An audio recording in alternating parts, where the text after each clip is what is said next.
Welcome. This is Gianni Ortiz, co-founder of Indivisible CD19 New York, based in Hudson, New York. Welcome to the latest iteration of our Progressive News Update for the Hudson Valley and CD19. Last week we focused on immigration, and while we will continue that important conversation, right now we're going to take a break and go to Chatham Village and catch up with Antonio Delgado, our congressperson, and learn what he's doing on our behalf in Washington, D.C. The way this works is I try to spend a little bit of time, not too long because I don't want to filibuster, but just give you a sense of what I've been working on, a sense of my views on a host of issues that might be of concern for you, but specifically what I've been able to do since being sworn in about 7 months ago. This is more than anything about making sure that the first order of business of representation is connecting and staying connected to my constituents, to the community, irrespective of party affiliation. This is about democracy. This is about participation. This is about engagement. This is about transparency, accountability, connectivity. This is about service. And I can tell you, I've only been in DC for about 7 months, but it did not take me very long to figure out.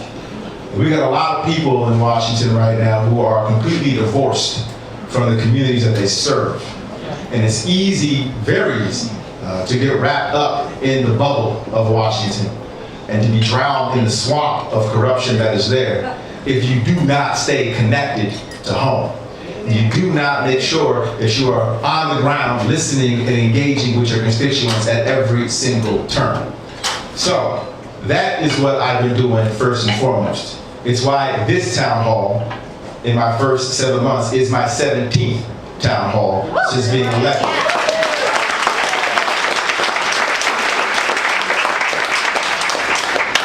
It's also why we've opened up 5 offices all across the district.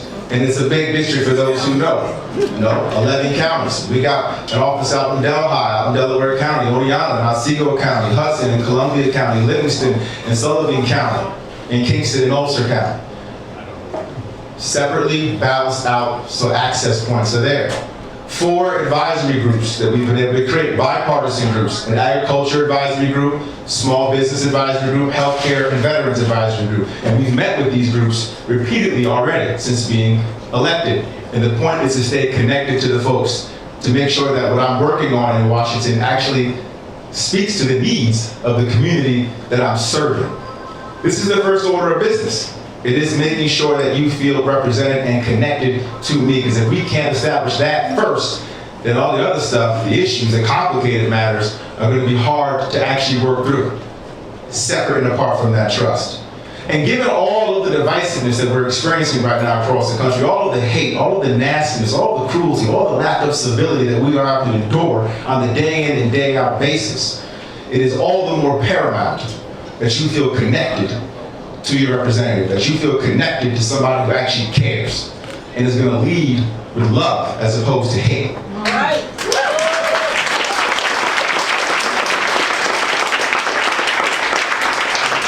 Now, there is another part of the job that often does not get talked enough about. It's called legislating. That means actually writing laws that affect people's lives. And I've been busy on that front for you. I've introduced out of my office 14 bills. 10 of those 14 bills, 10, are bipartisan. That means there is not just a Democratic bill, but there's a Republican co-lead as a part of that bill. Bipartisan is a word you don't hear that often coming out of Washington or if you turn on TV for that matter, but it's a real thing. And it's happening, and I'm making sure it happens, particularly in areas that I know we can actually make some advancements for the folks here at home. I've been, at this point, 20 farms since being sworn in. And I can tell you the plight of our farmers, as I'm sure many of you know, is real. The down farm economy, the trade policies from this administration are being devastating, having devastating effects.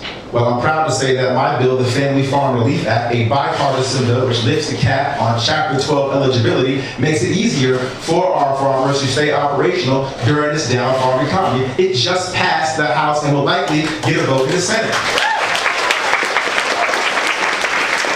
We got about 27,000 small business owners, including self-employed in our district, in one right now, right? And we need to make sure they're supported. Well, a bill that I introduced, a bipartisan bill, which creates a one-stop shop website that allows small business owners to figure out how to comply with onerous regulations on one site as opposed to 20 sites.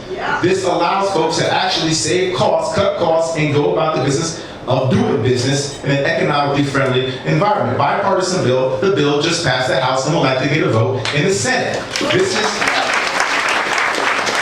in the same vein with our small business owners. I just introduced the bill so that our small, self-employed folks, I should say, can actually deduct healthcare insurance premiums as a business expense. These are, yes.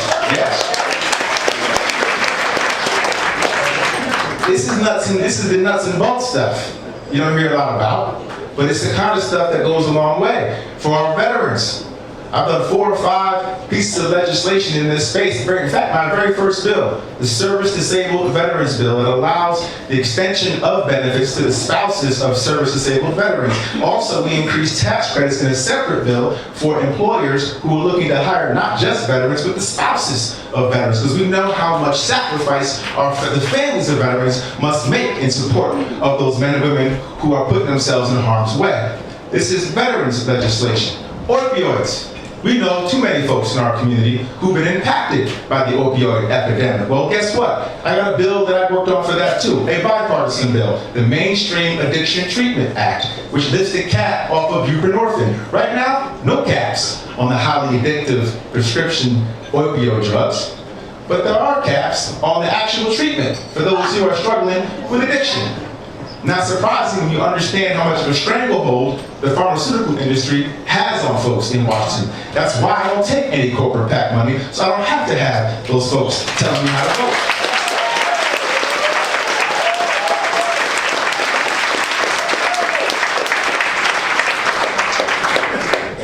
Climate change. Right? Big deal. Big deal. The extreme weather events that we're being confronted with on a constant basis. Again, our farmers dealing with soil that's no longer healthy. Even some of the immigration issues that we're being confronted with here and across the world are tied to climate change. Because those folks who use farming as a livelihood no longer can because the conditions aren't able to provide the opportunities that they once had. So we've got to get out in front of this issue, both on moral grounds and economic ones. And I'm trying to find, in the midst again of all this extremism and divisiveness, a way to bring folks together to find common ground on this issue. Because I understand that if you work in the fossil fuel industry, if you lay pipes down, that's how you made your living for decades, you might be a little frightened at the prospect of being told we're going to do away with all of it, figure it out, right?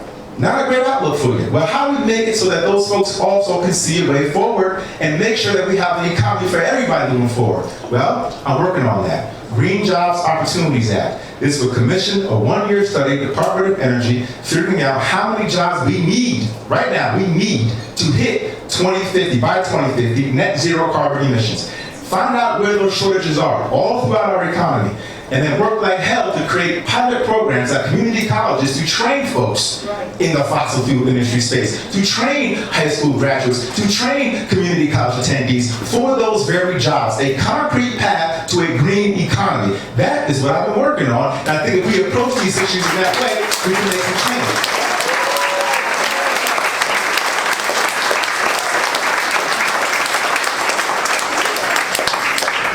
I can go on.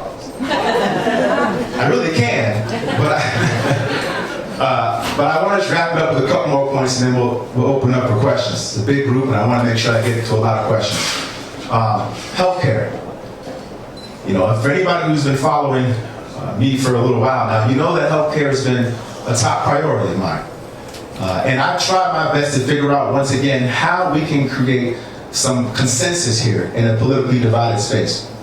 I think that if we can allow folks the choice to buy into Medicare, that is one way in which people can all get behind universal health care. We're the only developed country in the world without some form of universal health care. And that can take all types of forms. One form that I think we can certainly use is to allow folks the choice to opt into Medicare. And if you want to keep your private insurance, go ahead and keep it. But if you want a more affordable option, a public floor It'll bring down premiums, bring down deductibles, and break up the monotony that is the private insurance marketplace. Well, the public option is the answer as far as I'm concerned. And I can tell you,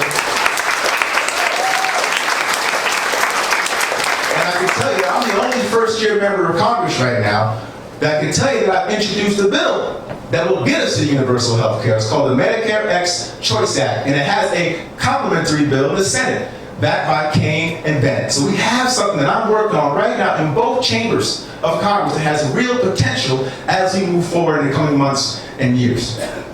Lastly, beyond the issues, we got to start remembering who we are and what we're fundamentally about as a nation of immigrants and a welcoming country. What I have witnessed, because I went to the border, I went there, Rio Grande Valley is where most of the apprehensions are happening at our border. And we are in the middle of a crisis right now. And the fact of the matter is we got folks who are coming from Central America in surges, in record numbers, for a host of reasons. And the way this crisis is currently being managed is like throwing gasoline on the fire. And it's burning every bit of our set of values along the way. And the fact of the matter is, what you see in these detention centers, which are not designed to hold people for more than 24, 48 hours at a time, is that they're now being forced to because of the logjam and because of these reckless, inhumane policies like metering and Remain in Mexico policies that are creating intense backlogs. And we're shrinking the apparatus around asylum, legal ports of entry, making it very dangerous, I should say, for folks to get through over the border in a safe and responsible way. So, you have all these folks, children, mothers, fathers, being cramped in small little quarters. No showers, and now we got showers because initially those facilities weren't built to have showers. In the same vein, no hot meals because initially those facilities weren't built to have hot meals. That's not what they were there for. But now we are at the point of capacity where we have to figure out a way to have a release valve here. Do it in a humane way, do it in a way that lives up to our values, in a way that also respects the security of our country. But right now, we have leadership at the helm that is reckless and irresponsible in this regard. And it was imperative that we have more and more voices speak up and speak out against this moral outrage. And I will continue to do that every step of the way. So I want to just leave it at that for now.